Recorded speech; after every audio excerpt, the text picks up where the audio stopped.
চলমান বন্যায় ৪-৫ দিন পানি খেয়ে পার করল ১০০ পরিবার। দেশ জুড়ে সংগৃহীত ত্রাণের পাহাড় চোখে পড়লেও এখনো পর্যন্ত কোনো ধরনের ত্রাণ পৌঁছায়নি ফেনীর বিভিন্ন উপজেলার কয়েকশো পরিবারের কাছে। একদিকে বর্ষা মৌসুমের অতিবৃষ্টি আর অন্যদিকে বঙ্গোপসাগরের লঘুচাপ, সব মিলিয়ে প্রলয়ঙ্কারী বন্যায় আক্রান্ত বাংলাদেশের দক্ষিণাঞ্চলের জেলাগুলো। শুধু তাই নয়, একই সাথে ভারতীয় উজানের ঢলেও বিপর্যয় নেমে এসেছে এসব জেলাগুলোতে। ফেনী, নোয়াখালী, লক্ষ্মীপুর, কুমিল্লা সহ বিভিন্ন জেলার প্রায় সবগুলো উপজেলাতেই ব্যাপক বন্যার রূপ ধারণ করেছে। ফলে পানিবন্দী হয়ে পড়েছে এসব উপজেলার কয়েক লাখ পরিবার। দুর্গম এলাকা হওয়ায় পৌঁছায়নি কোনো ত্রাণ সহায়তাও। সুপেয় পানি এবং খাদ্য সংকটে পড়ে মানবেতর জীবনযাপন করতে হয়েছে কয়েক হাজার পরিবারকে। স্মরণকালের ভয়াবহ বন্যায় ভুগছে বাংলাদেশ।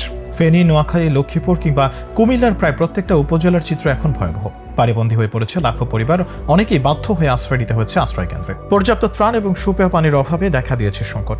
মানবিক বিপর্যয়ের মুখে শত শত পরিবার। দেশের আনাচে কানাচে থেকে নানাভাবে ত্রাণ কার্যক্রম পরিচালনা করতে ফেনীর দিকে ছুটে গিয়েছে শত শত ত্রাণকর্মী এবং উদ্ধারকারী বাহিনী। সঠিক সমন্বয় এবং সেন্ট্রাল মনিটরিং এর অভাবে একই জায়গায় কয়েকবার ত্রাণ পৌঁছালেও দুর্গম এবং বেশি পানির অঞ্চলে ত্রাণ পৌঁছতে পারেনি। ফলে কয়েকটি উপজেলার হাজারো পরিবারের সংকট এখন প্রধান এক বাধা হয়ে উঠেছে। সেনা ও নৌবাহিনীর সঙ্গে ত্রাণ নিয়ে ছুটছেন স্বেচ্ছাসেবীরাও। তবে কেন্দ্রীয় সমন্বয়হীনতায় যেন দলছুট হয়ে পড়েছেন পানিবন্দী অনেক পরিবার।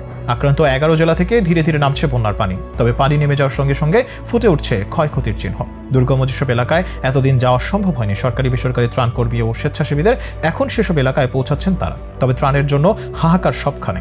আসার কথা নতুন বাংলাদেশের বন্যা মোকাবেলায় সব মানুষ দাঁড়িয়েছেন একই সঙ্গে। তাই গত 5 দিনে বৈষম্য বিরোধী ছাত্র আন্দোলনের সমন্বয়কদের আহ্বানে রাজধানী সহ সারা দেশের মানুষ সাড়া দিচ্ছেন। প্রধান উপদেষ্টার আহ্বানে তার ত্রাণ তহবিলেও মিলছে বিপুল সাড়া। তবে বন্যায় ক্ষতিগ্রস্ত এলাকার মানুষ চাইছে নগদ সহায়তা, ত্রাণের খাবার, বিশুদ্ধ পানি, ওষুধের পাশাপাশি ঘরবাড়ি মেরামত এবং ব্যবসায়িক কর্মকাণ্ড ও কৃষিতে সহায়তা। তবে সব মহলের একটা লক্ষ্য, যত দ্রুত সম্ভব পানিবন্দী মানুষের কাছে ত্রাণ হিসেবে খাবার ও পানি পৌঁছে দেওয়া। এদিকে জলমগ্ন এলাকাগুলোতে বারবার পানিতে নামতে বাধ্য হয় অনেক মানুষ আক্রান্ত হচ্ছেন পানিবাহিত রোগে। উপদ্রুত জেলাগুলোতে ডায়রিয়ার আশঙ্কা রয়েছে। এসব এলাকার হাসপাতালগুলো সহ বিভিন্ন সরকারি বেসরকারি হাসপাতাল, ক্লিনিকে একযোগে কাজ করছেন চিকিৎসক, নার্সদের পাশাপাশি স্বেচ্ছাসেবীরা।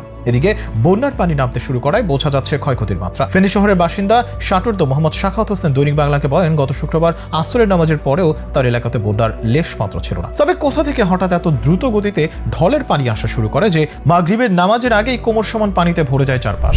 প্রাণ বাঁচাতে 4তলা বাসায় মুহূর্তেই ভিড় করেন প্রতিবেশীদের অনেকে। এই কয়দিন বাসার দোতলা থেকে 4র্থ তলায় বাসিন্দারা সহ 40 জন মানুষ আশ্রয় নিয়েছিলেন। এমন প্রতিবেশীও প্রাণ বাঁচাতে আশ্রয় ছিলেন যাদের তিনি আগে চিনতেনও না।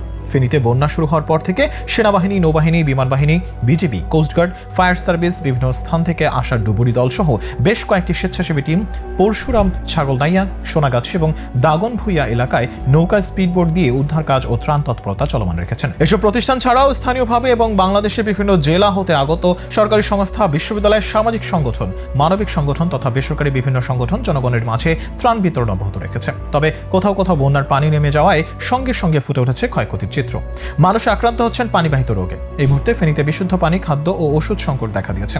বিলোনিয়া, ফুলগাছি, পরশুরাম, ছাগলনাইয়া উপজেলার প্রত্যন্ত অঞ্চলে ত্রাণ পৌঁছতে পারেননি অনেকেই, যার বেশিরভাগ ত্রাণ বিতরণ করা হচ্ছে ফেনী শহরের আশেপাশে। পরিস্থিতি মোকাবেলায় সরকারি বেসরকারি ত্রাণ সহায়তা অব্যাহত রয়েছে, তবে তার চাহিদার তুলনায় এখনও অপ্রতুল। স্থানীয়রা জানান, এসব বিষয়ে জরুরিভাবে ব্যবস্থা না হলে এখানে গুরুতর মানবিক বিপর্যয় সৃষ্টি হওয়ার আশঙ্কা রয়েছে।